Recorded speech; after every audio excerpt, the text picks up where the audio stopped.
بسم اللہ الرحمن الرحیم۔ السلام علیکم ناظرین کرام، نئی ویڈیو میں آپ کو خوش آمدید کہتے ہیں۔ یہ بات درست ہے کہ لوگ اس وقت سپریم کورٹ سے مایوس ہیں، پاکستان کے عدالتی نظام سے مایوس ہیں۔ وہ یہ سمجھتے ہیں کہ عدالتیں بے شک ہمیں انصاف نہ دیں، خود کو تو انصاف دے لیں، اپنے آئین پر تو عمل درآمد کروا لیں، اور اگر کوئی عمل درآمد نہیں کرتا تو ان کو سزا ہی دے لیں۔ اگر ان کو سزا بھی نہیں دے سکتے تو خود معزول ہو جائیں۔ کم از کم پتہ تو چلے کہ جو لوگ ان منصبوں اور عہدوں پر بیٹھے ہوئے ہیں ان کو اپنے عہدے پیارے نہیں ہیں، ان کو یہ سہولتیں پسند نہیں ہیں، بلکہ ان کو اقدار، قانون اور انصاف پسند ہے۔ لیکن ایسا ہوتا دکھائی نہیں دے رہا۔ مگر آج ایک بار پھر سپریم کورٹ تھوڑی چوتھے گیئر میں نظر آئی ہے، اور یہ کافی دنوں کے بعد ایسا ہے۔ یہ کیسے ہوا ہے میں آپ کو اس کی تفصیل بتاؤں گا۔ پھر آپ جانتے ہیں کہ کل عمران خان نے لطیف کھوسہ سے ملاقات کی، اور لطیف کھوسہ نے کوئٹہ مرڈر کیس، جو عبدالرزاق شر والا کیس ہے، اس میں عمران خان کو نامزد کیا گیا ہے، تو وہ کیس لطیف کھوسہ نے عمران خان کے لیے لڑنے کا فیصلہ کیا۔ اب آج سپریم کورٹ کے اندر ایک درخواست دائر کی گئی، کیونکہ اس سے پہلے بلوچستان ہائی کورٹ میں ان کا نام نکالنے کی درخواست دی گئی تھی، لیکن بلوچستان ہائی کورٹ نے ان کی درخواست کو مسترد کر دیا، جس کے بعد ان کی درخواست سپریم کورٹ میں دائر کی گئی ہے، اور سپریم کورٹ رجسٹرار آفس نے اس پر کوئی اعتراض عائد نہیں کیا، بلکہ عمران خان کی اس درخواست کو نمبر الاٹ کر دیا گیا ہے، جس کا مطلب یہ ہے کہ اس کو جلد ہی سماعت کے لیے مقرر کیا جائے گا۔ لیکن اصل معاملہ کیا ہے؟ اصل معاملہ اس وقت یہ ہے کہ ایک تو چودھری اعتزاز احسن بھی میدان میں اترے ہیں۔ کل ان کی لطیف کھوسہ سے ملاقات ہوئی، اس کے بعد آپ جانتے ہیں کہ چودھری اعتزاز احسن نے ایک درخواست دائر کر رکھی ہے، جس میں وہ کہتے ہیں کہ سویلین کے مقدمات ملٹری کورٹس کے اندر ٹرائل نہیں کیے جا سکتے۔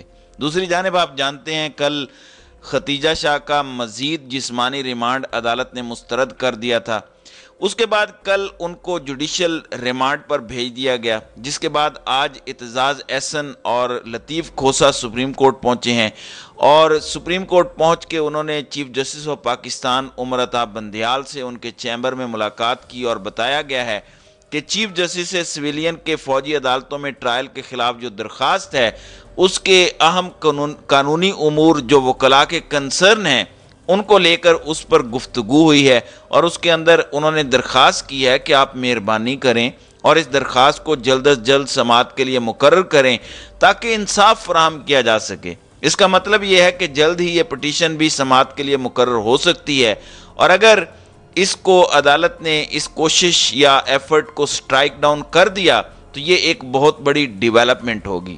یہ اس موجودہ منظرنامے کو مکمل طور پر تبدیل بھی کر سکتی ہے۔ ناظرین اکرام، اسلام آباد میں اس وقت بہت کچھ چل رہا ہے اور کافی زیادہ ڈیولپمنٹس ہو رہی ہیں۔ ایک تو آپ جانتے ہیں کہ آج مسلم لیگ نون کی شکست کا دن ہے۔ اب سے تھوڑی دیر پہلے خبر یہ آئی کہ ذکا اشرف اور مصطفیٰ رمدے کے نام بورڈ آف گورننس کے رکن کے طور پر نامزد کیے گئے ہیں۔ غالب امکان یہی ہے کہ ذکا اشرف جو پیپلز پارٹی کی نومینیشن ہے وہ کرکٹ بورڈ کے نئے چیئرمین بن جائیں گے۔ دوسری جانب اور بھی کچھ کھلاڑی میدان میں ہیں۔ آپ جانتے ہیں کہ صادق سنجرانی کن کے کھلاڑی ہیں، اکثریت ان کے پاس ہے نہیں، اس کے باوجود وہ اس وقت چیئرمین سینٹ ہیں، اور ان کو ہٹانے کی کوشش بھی کسی نے نہیں کی۔ اب اس سارے سینیریو میں آج فواد چودھری اسلام آباد گئے، وہ پارلیمنٹ پہنچے، انہوں نے صادق سنجرانی سے ملاقات کی ہے، اور حیران کن طور پر اس ملاقات میں پاکستان تحریک انصاف کی سینیٹر زرکا بھی موجود تھیں۔ اب سوال یہ پیدا ہوتا ہے کہ چلیں سینیٹر زرکا تو اس ہاؤس کی ممبر ہیں، لیکن فواد چودھری وہاں کیا کرنے گئے ہیں؟ آپ یہ ذرا دیکھیں کہ صادق سنجرانی کن کی طرف سے کھیلتے ہیں، تو موجودہ سینیریو میں یہ بڑی اہم ڈیولپمنٹ ہے۔ دوسری جانب اسد عمر کا میں پچھلی ویڈیو میں تفصیل سے ذکر کر چکا ہوں۔ آج پاکستان تحریک انصاف نے جواب دیا، جس کے بعد ان کے سیکرٹری اطلاعات رؤوف حسن بھی کہہ چکے ہیں کہ رات ایک پروگرام میں اسد عمر آدھا تیتر آدھا بٹیر کا راگ الاپتے رہے۔ وہ ایک ایسے رویے کا دفاع کر رہے تھے جو ناقابل دفاع ہے۔ اگر وہ چیئرمین پارٹی کے بیانیے سے متفق نہیں تھے تو انہیں اسی وقت استعفیٰ دینے کی جرات کرنی چاہیے تھی، نہ کہ اب جب پارٹی ایک منظم حملے کی زد میں ہے۔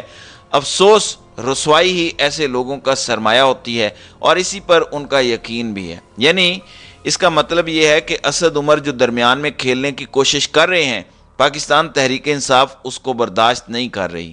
اب آتے ہیں الیکشن کمیشن کی طرف۔ آج الیکشن کمیشن نے اجلاس کیا ہے اور اس اجلاس میں بتایا گیا ہے کہ عام انتخابات کی تیاریاں مکمل ہو گئی ہیں۔ بتایا گیا ہے کہ پیپرز کی خریداری مکمل ہو چکی ہے اور جو ریٹرننگ افسران یا ڈسٹرکٹ ریٹرننگ افسران ہیں ان کے حوالے سے بھی لسٹیں تیار ہو چکی ہیں، اور بتایا یہ جا رہا ہے کہ عدلیہ سے آر اوز اور ڈی آر اوز لیے جائیں گے، اور ووٹر لسٹوں کے حوالے سے 13 جولائی ہے، اس کے بعد پولنگ سٹاف کی تعیناتی ہے۔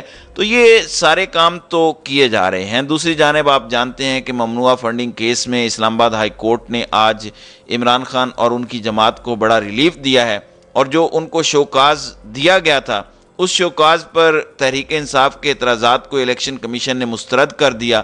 آج عدالت نے الیکشن کمیشن کے اعتراضات کو مسترد کرنے کے فیصلے کو کالعدم قرار دے دیا، اور الیکشن کمیشن کو شوکاز کے خلاف پی ٹی آئی کے اعتراضات پر دوبارہ سماعت کرنے کا کہہ دیا ہے، اور ساتھ یہ بھی کہا ہے کہ الیکشن کمیشن پی ٹی آئی کو سنتے ہوئے فیئر ٹرائل کے تمام تقاضے پورے کرے۔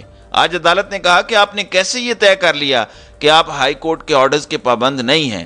آپ بالکل پابند ہیں، اور جسٹس بابر ستار نے اس کیس کی سماعت کی اور پی ٹی آئی کی درخواست کو منظور کر لیا۔ تو یہ الیکشن کمیشن کے لیے ایک بڑا سیٹ بیک ہے۔ لیکن سکندر سلطان راجہ کو جو لوگ لائے ہیں، یا یہ جو عمران خان کہتے ہیں کہ یہ ان کی بی ٹیم ہے، اس کا مطلب ہے کہ یہ کام لمبا چلے گا اور سکندر سلطان راجہ اتنی جلدی ہتھیار نہیں ڈالے گا۔ مختلف وقتوں میں وہ مختلف چیزیں کریں گے۔ اب ممنوعہ فنڈنگ کیس میں تو یہ ہو گیا۔ دوسری جانب آپ جانتے ہیں کہ عمران خان اور دیگر پی ٹی آئی رہنماؤں کے خلاف توہین الیکشن کمیشن کا کیس بھی ہے۔ پاکستان میں حیرانگی والی بات ہے کہ سب کی توہین ہوتی ہے، صرف پاکستان کی عوام کی توہین نہیں ہوتی، باقی ہر لیڈر کی توہین ہو سکتی ہے۔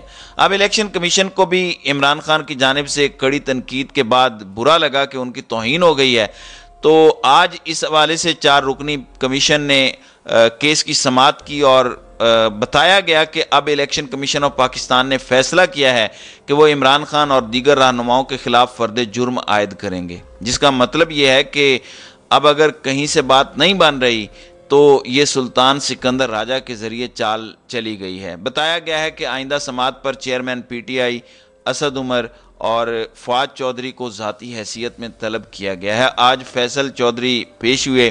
فیصلے میں الیکشن کمیشن نے کہا کہ تحریک انصاف کے اعتراضات مسترد کرتے ہوئے کہ الیکشن کمیشن کے پاس توہین عدالت کی کارروائی کا استعمال کرنے کا حق موجود ہے، اختیار موجود ہے۔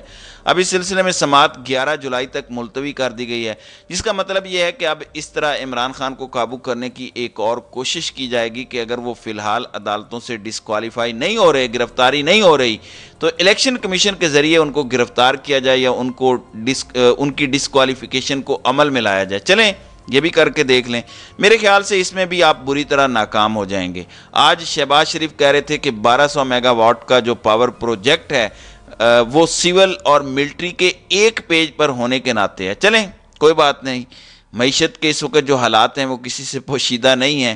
ویسے ایک اچھی بات ہے، مارکیٹ میں ڈالر کی قیمت آج تھوڑی نیچے آئی ہے، جن فیکٹرز کو بھی کنٹرول کیا گیا ہے۔ اس وقت اوپن مارکیٹ میں ڈالر کی قیمت 4 روپے کم ہوئی ہے اور اب ڈالر 291 روپے پر آ گیا ہے۔